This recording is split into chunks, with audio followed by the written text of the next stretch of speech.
নমস্কার, শুরু করছি প্যারালাল ঝলক। মোহনবাগান ইস্টবেঙ্গল মহামেডান তো আছে, সঙ্গে ভারতীয় ও আন্তর্জাতিক ফুটবলের সমস্ত খবর নিয়ে দেখে নেব আমাদের বিশেষ সেগমেন্ট খেল সকার। প্রীতম কোটালকে নিয়ে বড় আপডেট। হঠাৎই তার মোহনবাগানে আসা নিয়ে তৈরি হয়েছে অনিশ্চয়তা। দীপক টাংরির পরিবর্তে প্রীতমকে পাওয়া নিয়ে হঠাৎই টালবাহানা। এই ব্যাপারে সঞ্জীব গোয়েঙ্কার সবুজ সংকেত এখনও পাওয়া যায়নি। তাছাড়া উইন্ডো শেষ হয়ে যাওয়ায় এখন আর সোয়াপ ডিল নয়, ফ্রি প্লেয়ার হিসাবেই প্রীতমকে নিতে হবে। এই প্রক্রিয়াটায় সময় লাগবে। এর মধ্যেই ম্যানেজমেন্ট আরও একটা পদক্ষেপ নিয়েছে। কোচ মলিনাকে বার্তা দেওয়া হচ্ছে দীপেন্দু বিশ্বাসের দিকে বিশেষ নজর দিতে।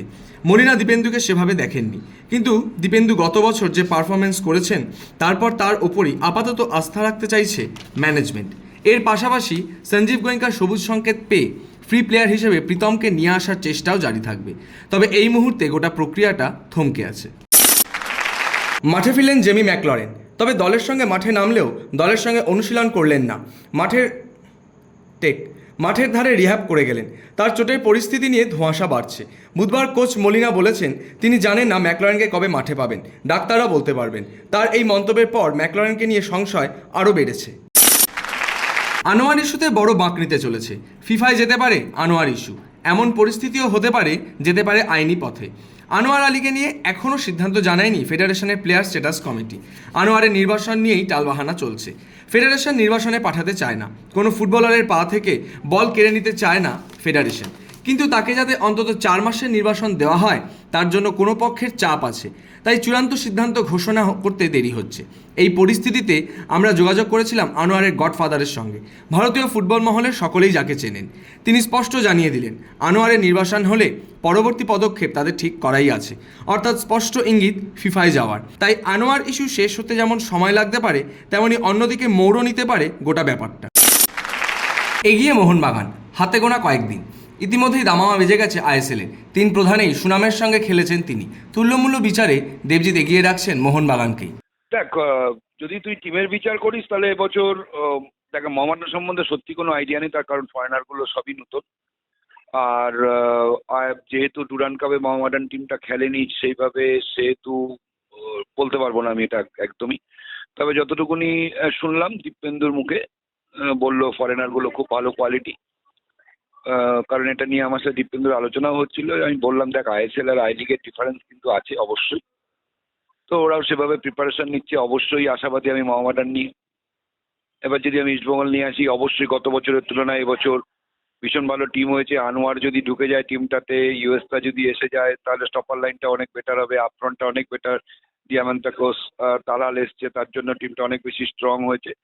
তবে এখনো যেটা মনে হয়েছে যে দুটো সাইড ব্যাকের জায়গা কিন্তু প্রবলেম রয়ে গেছে ইস্টবেঙ্গলের। এটা কিন্তু ভুগতে হতে পারে ইস্টবেঙ্গল টিমকে, দুটো সাইড ব্যাকের জায়গা। আমি জানি না কিভাবে ম্যানেজ করবে ওই জায়গাটা কোচ, ইস্টবেঙ্গল কোচ।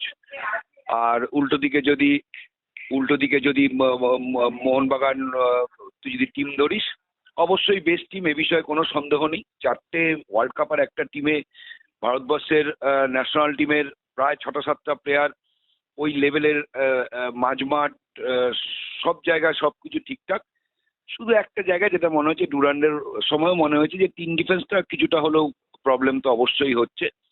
তা গোল কনসিড যদি না করে মোহনবাগান টিম, গোল পাবে মোহনবাগান টিম রোজই। কারণ আপফ্রন্ট এবং মাঝমাঠ থেকে যে ধরনের সাফলিং বা যে ধরনের মিডিওরা রয়েছে, সেই জায়গায় যদি দেখা যায় তাহলে অবশ্যই মোহনবাগান এবছরও মেন কন্টেন্ডার হিসেবে শুরু করবে। বাট যত টুর্নামেন্ট যাবে, প্লেয়াররা কতটা নিজেদেরকে করতে পারছে সেটার উপর ডিপেন্ড করবে যে কতটা ইমপ্রুভমেন্ট করতে পারছে। ডুরান্ডের পর বিশ্রাম পাননি কেউ, তার সঙ্গে ডুরান্ডের হারের হ্যাংওভার। সেখান থেকে বেরিয়ে আসতেই গোটা দলকে ছুটি দিলেন কার্লেস কোয়াদ্রাত। আগামী 9 সেপ্টেম্বর পর্যন্ত ছুটি দিয়েছেন লাল হলুদ কোচ। তিনি নিজেও ছুটি কাটাতে গিয়েছেন। শোনা যাচ্ছে দেশের বাইরেই নাকি ছুটি কাটাচ্ছেন কোয়াদ্রাত। ভারতীয় ফুটবলাররা ফিরে গিয়েছেন বাড়িতে। বিদেশিদের মধ্যে হেক্টর ইউস্তে, ক্লেটন সিলভারা অবশ্য শহরেই রয়েছেন। কোচের পাশাপাশি সল ক্রেসপো আপাতত ছুটি কাটাতে শর্ট ট্রিপে দেশের বাইরে গিয়েছেন। আগামী 10 সেপ্টেম্বর থেকে প্রস্তুতি শুরু করবে লাল হলুদ ব্রিগেড। ইস্টবেঙ্গল মাঠ এবার কৃত্রিম ঘাসের মাঠ। ফুটবলারদের যাতে বৃষ্টির সময় অনুশীলনে অসুবিধা না হয় তাই এই সিদ্ধান্ত। এই মুহূর্তে কোচ কোয়াদ্রাতের প্রশিক্ষণে এআইএফএফ এর সেন্টার অফ এক্সিলেন্স ও ঘরের মাঠে পালা করে অনুশীলন করছে ইস্টবেঙ্গল।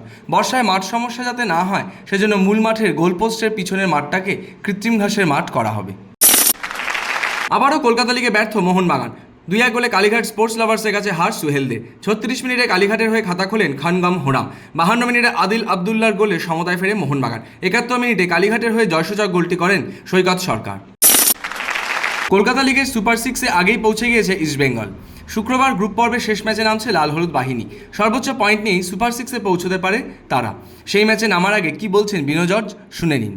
हर मैच मैं एवरी टाइम यही बोलना चाहता हूँ, हर match is not easy match, so अभी respect to opponent, but at any cost we want 3 point. इसी हिसाब से हम लोग प्लान किया, प्लेयर्स को रेडी किया। বাংলার ফুটবলের লজ্জা। আই লিগের ইতিহাসে এই প্রথম বাংলা থেকে কোনো ক্লাব নেই। 3 প্রধান ছাড়া কি বাংলার অন্যান্য ক্লাব উঠে আসছে না? বাংলায় খেলবে ইন্টারকাশি, কিন্তু কেন উঠে আসছে না বাংলার অন্য ক্লাব দলগুলি? কেন এই ব্যর্থতা? শুনবো এ নিয়ে কি বলছেন ইউনাইটেড ক্লাব কর্তা নবাব ভট্টাচার্য। সেটা তো খানিকটা বললাম, এটা সময়টা এর জন্য দায়ী। যে যোগ্যতা কলকাতা থেকে একটা টিম খেলার সুযোগ পায়, সেটা তো হচ্ছে যে প্রিমিয়ার লিগে ভালো রেজাল্ট করা। এই বছর যে টিমটা আছে, এই বছর যে টিমটা ভবানীপুরের আছে, সেই টিমটা অনায়াসে সেকেন্ড ডিভিশন খেলতে পারতো। কিন্তু যাই হোক, কিছু টেকনিক্যাল মিস্টেক কিছু, এবং অন্যান্য স্টেট থেকে সেকেন্ড ডিভিশনটা খেলা যত সোজা, সেখানে থার্ড ডিভিশন খেলাটা যত সোজা, বেঙ্গল থেকে ততোধিক কঠিন। তো সেইখানে দাঁড়িয়ে আমার মনে হয় যে খুব তাড়াতাড়ি আমরা দেখবো, আমরা নিজেরাও চেষ্টা করবো এই বছর, খুব তাড়াতাড়ি আমরা দেখবো এই বছরে মানে আমরা ফার্স্ট ডিভিশনে যাতে একটা টিম উঠে আসবে, এটা আমরা দেখতে পারবো। হ্যাঁ, এই বছরের একজন ফুটবল প্রেমী হিসেবে বলতে পারি যে এই বছরে বাংলার একটাও টিম খেলছে না। এটা দুঃখের ঘটনা, এটা সত্যিই দুঃখের ঘটনা যে এই বছরের আই লিগ ফার্স্ট ডিভিশনে বাংলা থেকে কোনো টিম নেই। এবং আমার ধারণা, যদি ভুল না হয়, তাহলে আই লিগ যবে থেকে স্টার্ট হয়েছে, এটা প্রথম বছর যে বছর আই লিগে বাংলা থেকে কোনো টিম নেই। আবারও কলকাতা ফুটবলে ডগলাস। পথ চলা শুরু করলো বিশপ ক্যানিং স্পোর্টস একাডেমি। এই একাডেমির টেকনিক্যাল ডিরেক্টর ডগলাস ডিসিলভা। কলকাতার 3 প্রধান এখন আইএসএলে, তবে দলগুলোকে সময় দিতে হবে বলে মনে করছেন ব্রাজিলিয়ান ফুটবল তারকা। Because just now the season start, so maybe when I give you an example. When I came to East Bengal, I supposed to be releasing after 2 weeks, but after that, how long I was here? More than 5-6. So maybe they are not playing well right now, but maybe after some time they can improve. They can understand more the culture of Kolkata football. They will understand more Indian football because they are new. Those who has been played for the last season, to them it's more easy because they know how is the shortcut. They know how to play in Kolkata. They know how to play in Bangalore. They know how to play in Kerala, Mumbai. So for them it's easy. For those players who just come, we at least give some more time to them. উদ্বোধনে হাজির ছিলেন Barreto. And Douglas also can pass in all his I think his knowledge, all his experience.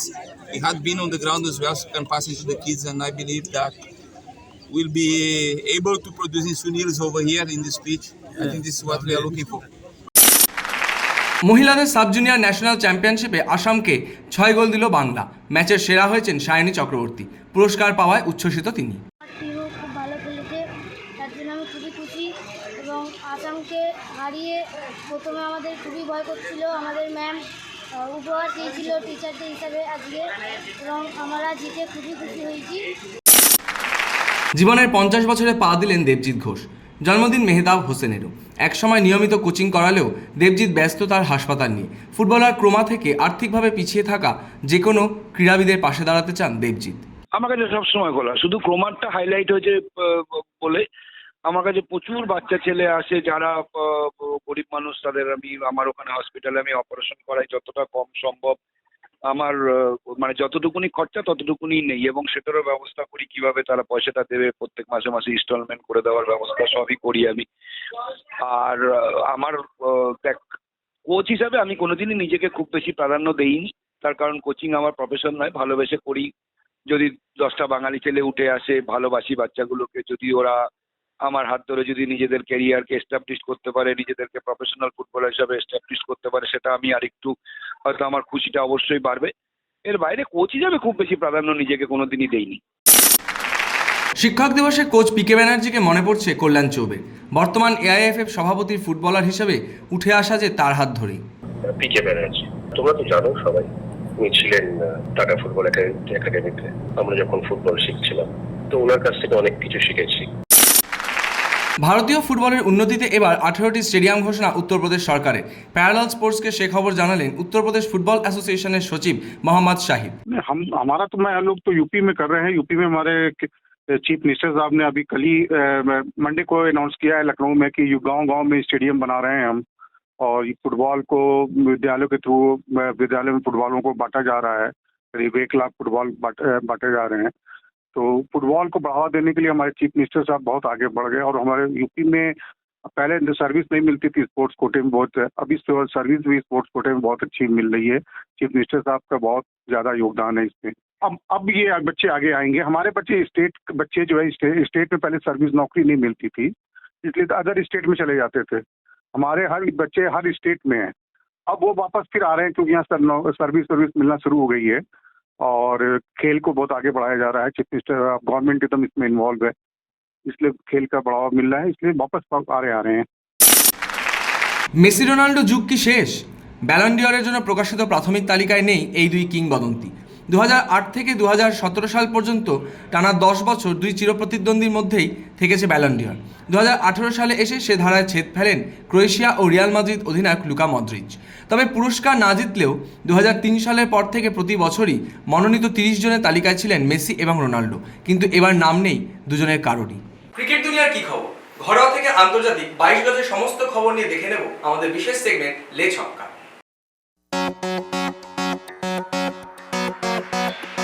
Chennai super কিংসের NEET মূল্য 4 গুণ বেড়ে গেছে। যেখানে চেন্নাইয়ের নেট ওয়ার্থ ছিল 52 কোটি টাকা, সেখানে চেন্নাইয়ের বর্তমান নেট ওয়ার্থ 229 কোটি টাকা। 2023-24 সালের টার্নওভার দ্বিগুণের বেশি, যা আগে 292 কোটি টাকা ছিল তা এখন 676 কোটি টাকা। জানেন কি বিরাট কোহলি বছরে কত টাকা আয়কর দেন? চমকে যাবেন না, বছরে 66 কোটি টাকা আয়কর দেন তিনি। তাহলেই অনুমান করে নিন বছরে তার আয় কত। শুধু খেলা থেকেই নয়, বিজ্ঞাপন এবং প্রচার থেকেও ক্রিকেটারেরা অর্থ রোজগার করেন। তারা কে কত টাকা আয়কর দেন তার একটি তালিকা প্রকাশ্যে এসেছে। সেখান থেকেই জানা গেছে ক্রিকেটারদের আয়কর দেওয়ার পরিমাণ। বিরাট যেখানে দেন 66 কোটি টাকা, সেখানে বছরে 38 কোটি টাকা আয়কর দেন ধোনি। সচিন তেন্ডুলকার 28 কোটি টাকা আয়কর দেন। সৌরভ গঙ্গোপাধ্যায়ের আয়কর দেওয়ার অর্থ 23 কোটি টাকা। এখনকার ক্রিকেটারদের মধ্যে হার্দিক পান্ডিয়া 13 কোটি টাকা এবং ঋষভ পান্ত 10 কোটি টাকা আয়কর দেন। ভারতের টি-20 বিশ্বকাপ জয়ের মুহূর্ত এখনও টাটকা রাহুল দ্রাবিড়ের মনে। তবে সেদিনের সেই উদযাপন তিনি আর জীবনে করতে চান না, কারণ তার সেই উদযাপন ছেলেদের দেখাতে পছন্দ করেন না। তিনি বলেছেন, আমি এখনও সেই ভিডিওগুলো ছেলেদের দেখাতে পছন্দ করি না। মনে হয় সেদিন আমি পাগল হয়ে গেছিলাম আনন্দে। আমি ছেলেদের সবসময় বলি খেলায় ওঠানামা থাকবে, তাতে হতাশ বা আনন্দিত না হতে, সবসময় একটা ভারসাম্য রাখতে। কি ভাগ্যিস কোচ হিসেবে ওটা আমার শেষ ম্যাচ ছিল, না হলে ছেলেরা আমায় বলতো যে আমি মুখে একরকম বলি আর কাজে অন্যরকম করেছি। বাংলাদেশের কাছে ঘরের মাঠে পাকিস্তানের ব্যর্থতার পর সমর্থকদের রোষের মুখে বাবর আজম। তাকে ঘিরে ট্রোলারদের ট্রোলিং চলছেই। সম্প্রতি 2 ইউটিউবার বাবর আজমকে আইপিএল নিয়ে ট্রোলিং করেছে। তারা ভিডিওতে বলেছেন 130 টাকাতেও আইপিএলে বিক্রি হবে না বাবর আজম। পাকিস্তানের লজ্জার হারের পর ক্রিকেটারদের নিয়ে কটাক্ষ আরও যেন বেড়েই চলেছে। ক্রিকেট ইতিহাসে সবচেয়ে কম রানে অল আউট হলো মঙ্গোলিয়া। সিঙ্গাপুরের বিরুদ্ধে 10 ওভারে মাত্র 10 রান করে অল আউট হয়েছে তারা। টি-20 বিশ্বকাপে এশিয়া যোগ্যতা অর্জন পর্বের ম্যাচে এমন ঘটনা ঘটে। 5 ওভারে 5 রান করতেই মঙ্গোলিয়া হারায় 4 উইকেট। এর পরের 5 ওভারে বাকি 6 উইকেটও হারায় দলটি। অন্যদিকে সিঙ্গাপুর ছোট লক্ষ্য 1 উইকেট হারিয়ে 1 ওভারেই তুলে দেয়। মৃত্যুর সঙ্গে লড়াই করছেন ভারতীয় বংশোদ্ভূত অলরাউন্ডার সিমি সিং, যিনি আয়ারল্যান্ডের হয়ে 35টি ওডিআই এবং 53টি টি-20 ম্যাচ খেলেছেন। বর্তমানে লিভারের সমস্যায় গুরুতর অসুস্থ তিনি। এই ক্রিকেটারের বয়স মাত্র 37 বছর। ফুটবল ক্রিকেট ছাড়াও অন্যান্য খেলার সমস্ত খবর নিয়ে এবার চোখ রাখবো আমাদের বিশেষ সেগমেন্ট উইং প্লেতে। বীতশ্রদ্ধ হয়ে বাংলার গৌরব পুরস্কার ফেরাতে চান প্রাক্তন ব্যাডমিন্টন খেলোয়াড় দীপু ঘোষ।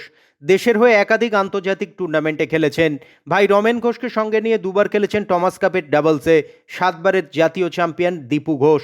ডাবলসেও তাঁর সাফল্য কম নেই। ডাবলসে বরাবর তিনি খেলতেন ভাই রমেন ঘোষকে সঙ্গে নিয়ে। অর্জুন পুরস্কার পেয়েছেন দীপু ঘোষ। 1982 সালে দিল্লি এশিয়াডে তিনি কোচিং করিয়েছিলেন ভারতীয় টিমকে। তারপরেও তিনি ভারতীয় ব্যাডমিন্টনের সঙ্গে যুক্ত ছিলেন বহু বছর। 9-এর দশকে তিনি ভারত ছেড়ে চলে যান আইসল্যান্ডে। ব্যাডমিন্টনের টানেই বর্তমানে তিনি সিঙ্গাপুরের বাসিন্দা। তার একমাত্র পুত্র চাকরি করেন সেই দেশেই। 85 বছরের দীপু ঘোষ রাজ্যের সাম্প্রতিক পরিস্থিতিতে বিরক্ত। আপামর বাঙালির মতো তাকেও আরজিকরের ঘটনা আঘাত করেছে। তাই রাজ্য সরকারের দেয়া পুরস্কার তিনি ফেরাতে চান পুরস্কার স্বরূপ পাওয়া 1 লক্ষ টাকাও। প্যারিস অলিম্পিক্সে F51 থ্রো ক্লাব ইভেন্টে জোড়া পদক এসেছে ভারতে। ধরমবীরের হাত ধরে সোনা এসেছে এবং রূপ পান প্রণব সুরমার। ধরমবীর 34.92 মিটার থ্রো করে সোনার হাসি হেসেছেন। এই থ্রোয়ের সুবাদে এশিয়ান রেকর্ডও করেছেন ধরমবীর। আর একই ইভেন্টে 34.59 মিটার থ্রো করে রূপ পেয়েছেন প্রণব। ইউএস ওপেনে অঘটন। মেয়েদের শীর্ষ বাছাই ইগা শিয়নটেককে হারালেন ষষ্ঠ বাছাই জেসিকা পেগুলার। কোয়ার্টার ফাইনালে 2-4, 4-6 গেমে হারলেন ইগা। অন্যদিকে শীর্ষ বাছাই সিনার নেমেছিলেন পঞ্চম বাছাই দানিল মেদভেদেভের বিরুদ্ধে। সিনার 6-2, 1-6, 6-1 ও 6-4 গেমে মেদভেদেভকে হারিয়ে সেমিফাইনালে পৌঁছে যান। কেনিয়ায় আরও এক মহিলা অ্যাথলিটের মৃত্যু। আগুন দিয়ে প্যারিস অলিম্পিকের রানারকে পুড়িয়ে মারলেন তার প্রেমিক। 4 দিন ভুগে মারা গেলেন উগান্ডার অলিম্পিক অ্যাথলিট রেবেকা চেপটেগেই। কেনিয়ার বাসিন্দা 33 বছরের ওই অ্যাথলিটের গায়ে পেট্রোল ঢেলে আগুন ধরিয়ে দেয় তার প্রেমিক। গত মাসে শেষ হওয়া প্যারিস অলিম্পিকে মহিলাদের ম্যারাথনে অংশ নিয়েছিলেন রেবেকা, যেখানে তিনি 44তম স্থান অর্জন করেছিলেন। সারাদিনে কে কি বললেন বিশেষ বিশেষ মন্তব্যের কোলাজ নিয়ে এবার থ্রো ইন। গৌতম গম্ভীর সবসময় আমাদের পাশে থাকেন এবং তার একটাই কথা, মাঠে গিয়ে নিজের মতো খেলো, খেলাটাকে উপভোগ করো। ভয়হীন ক্রিকেট খেলতে এটা আমাদের অত্যন্ত সাহায্য করে। আমি শুধু চেষ্টা করতে পারি, কোনো কিছুর প্রত্যাশা করি না। কঠিন পরিশ্রম করি এবং নিজের 100% দেওয়ার চেষ্টা করি। সবসময় শেখার চেষ্টা করে যাই। আমি বিশ্বাস করি না যে স্পেন বিশ্বকাপ আয়োজন করতে পারে না। আমাদের দেশে নানান সংস্কৃতি রয়েছে, সেই কারণে এই দেশে বর্ণবিদ্বেষ রয়েছে, সেটা কখনোই বিশ্বাস করা যায় না।